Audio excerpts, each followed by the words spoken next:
Assalamualaikum warahmatullahi wabarakatuh. Salam sejahtera bagi kita semua. Shalom, Om Swastiastu, Namo Buddhaya, dan salam kebajikan. Halo semuanya, kembali lagi bersama kami kelompok 102 KKN BBM periode 64 Universitas Airlangga. Salam sehat dan jangan lupa tetap mematuhi protokol kesehatan sesuai anjuran pemerintah. Di sini kami akan menjelaskan mengenai program kerja KKN pada bidang ekonomi. Pada Sustainable Development Goals atau SDGs terdapat pada nomor 8, yaitu pekerjaan layak dan pertumbuhan ekonomi.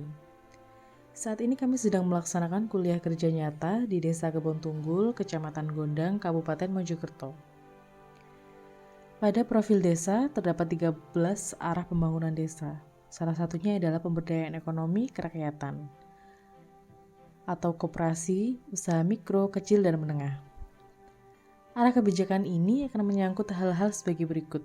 Yang pertama, menciptakan pertumbuhan ekonomi, penciptaan lapangan pekerjaan, dan meningkatkan daya saing. Yang kedua, memperluas akses sumber permodalan dan basis kesempatan, menumbuhkan wirausaha baru berbasis produk unggulan desa. Yang ketiga, merancang bangun dan penataan potensi objek BUMDes atau Badan Usaha Milik Desa.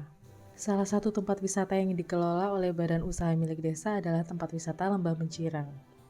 Di tempat ini banyak UMKM dari masyarakat sekitar yang ada di Desa Kebon Tunggul. Sayangnya saat ini pemerintah sedang menerapkan PPKM. Hal ini berdampak pada penutupan tempat wisata. Karena tidak adanya wisatawan yang berdatangan, berdampak pada penurunan daya beli produk UMKM. Setelah kami coba ambil data mengenai apa saja kendala yang dialami oleh UMKM di sana, ternyata mereka berhenti berjualan karena tempat wisata yang ditutup. Solusi yang bisa digunakan adalah melakukan pemasaran produk melalui online. Kira-kira apa saja sih yang perlu dipersiapkan agar UMKM itu bisa memasarkan produk secara online dengan maksimal? Tapi sebelumnya kita bahas dulu nih, kenapa sih orang itu menolak untuk melakukan perubahan? Jadi menurut Kotter dan Schlesinger pada tahun 1979, terdapat 4 alasan utama mengapa orang menolak untuk melakukan perubahan. Yang pertama, mereka takut kehilangan sesuatu yang berharga. Yang kedua, mereka gagal untuk memahami perubahan dan implikasinya. Yang ketiga, mereka percaya bahwa perubahan itu tidak masuk akal. Dan yang keempat, mereka memiliki toleransi yang rendah untuk melakukan perubahan. Sebelum masuk ke strategi pemasaran, kita harus tahu perilaku konsumen itu seperti apa sih? Jadi consumer behavior atau perilaku konsumen itu merupakan sebuah studi tentang pengambilan keputusan konsumen, mulai dari memilih, mengevaluasi, membeli, dan menggunakan, di mana mereka berpikir bahwa hal tersebut akan memenuhi atau memuaskan kebutuhan mereka. Studi tentang perilaku konsumen menjelaskan produk dan merek apa yang dibeli oleh konsumen, mengapa mereka membeli, kapan mereka membelinya, di mana mereka membelinya, seberapa sering mereka membelinya, seberapa sering mereka menggunakannya, bagaimana mereka mengevaluasinya setelah melakukan pembelian, dan apakah mereka itu membelinya berulang kali atau tidak. Kemudian terdapat beberapa fakta tentang perilaku konsumen. Yang pertama, perilaku konsumen itu melibatkan barang, jasa, aktivitas, pengalaman, orang, dan ide. Dan yang kedua, perilaku konsumen itu melibatkan lebih dari sekadar membeli. Yang ketiga, perilaku konsumen adalah proses yang dinamis. Yang keempat, perilaku konsumen dapat melibatkan banyak orang. Yang kelima, perilaku konsumen melibatkan banyak keputusan. Yang keenam, perilaku konsumen melibatkan perasaan dan caranya mengatasi. Kemudian kita akan mengenal tentang marketing, production, dan selling concept pada lingkup perusahaan. Untuk konsep marketing, terdiri dari memuaskan kebutuhan konsumen, menciptakan nilai, dan mempertahankan pelanggan. Sehingga perusahaan itu hanya boleh memproduksi barang-barang yang sudah mereka tentukan, yang nantinya itu bisa memuaskan kebutuhan konsumen dan memenuhi tujuan organisasi.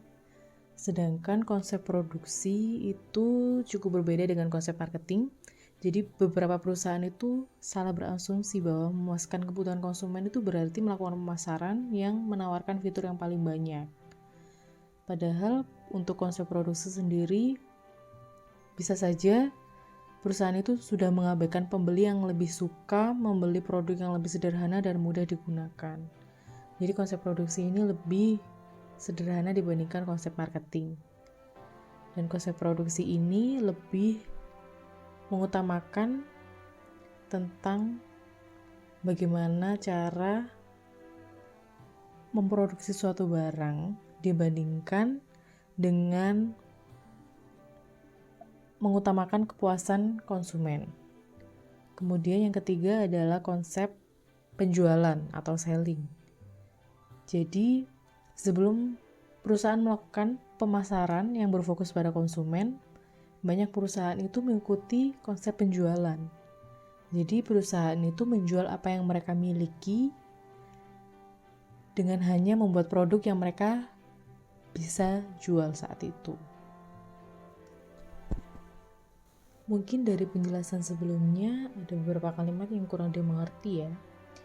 Jadi untuk marketing sendiri merupakan strategi yang terdiri dari beberapa unsur yang bersifat terpadu untuk menjual produk atau jasa kepada pelanggan.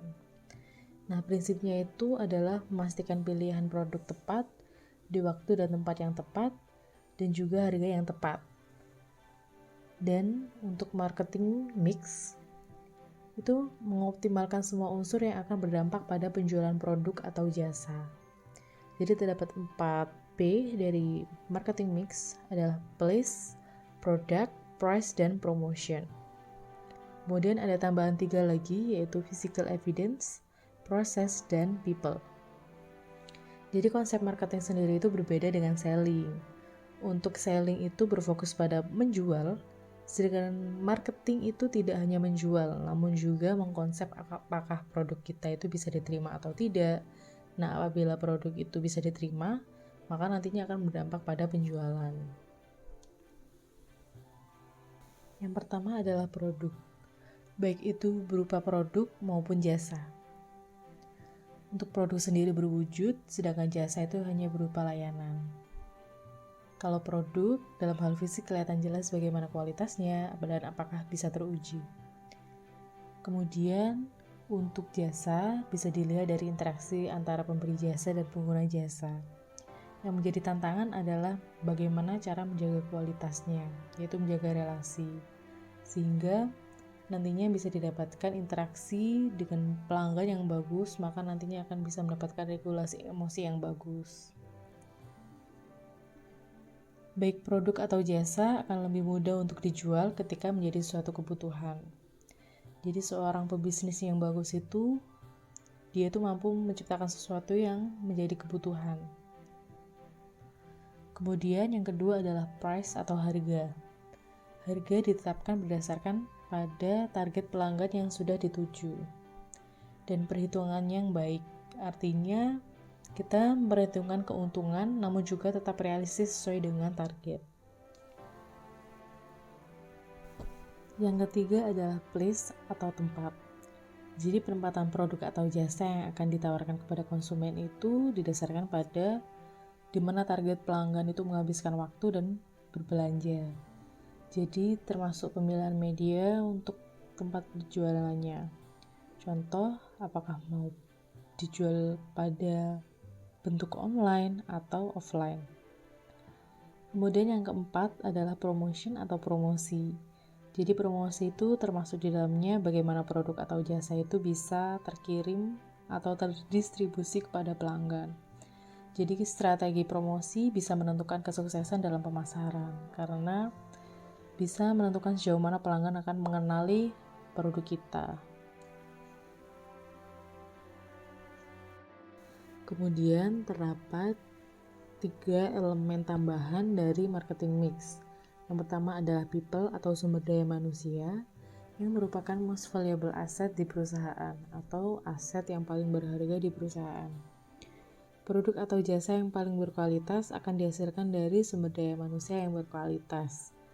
Jadi baik pemilik bisnis maupun karyawan bisa terus belajar agar bisa menciptakan produk yang inovasi dan unggul. Nah, yang kedua adalah proses, merupakan tahapan pemasaran dari perusahaan ke pelanggan. Nah, di dalamnya itu termasuk proses pelayanan atau proses transaksi, dan memastikan bahwa pelanggan itu memiliki pengalaman yang menyenangkan dalam melalui setiap proses. Intinya adalah ketika dalam transaksi jual beli, kita harus bisa meyakinkan bahwa proses yang kita lalui ini bisa memberikan pengaruh tersendiri bagi pelanggan, atau yang nantinya bisa memberikan dampak positif dan nantinya pelanggan akan bisa memberikan kepercayaan penuh kepada kita. Nah, yang ketiga adalah physical evidence atau bukti fisik perusahaan. Dalam menjual produk atau jasa, baik itu offline dan online, pelanggan masih membutuhkan bukti fisik untuk menjalin hubungan bisnis yang lebih nyata. Bentuk fisik ini bisa dalam bentuk apapun, seperti kantor, brosur, dan sebagainya. Kalau dalam bentuk offline, itu kita bisa menunjukkan bahwa ini toko si A, ini toko si B gitu. Nah, kalau dalam bentuk online, kita bisa menunjukkan bahwa ini adalah online shop atau media sosial atau akun yang ada di marketplace. Jadi, kita bisa dengan adanya ini, kita bisa memberikan kepercayaan tersendiri agar konsumen itu tidak ragu untuk bertransaksi karena ada kejelasan. Dan ini adalah referensi atau daftar pustaka yang kami gunakan. Thanks for watching. Mohon maaf apabila ada kesalahan. Semoga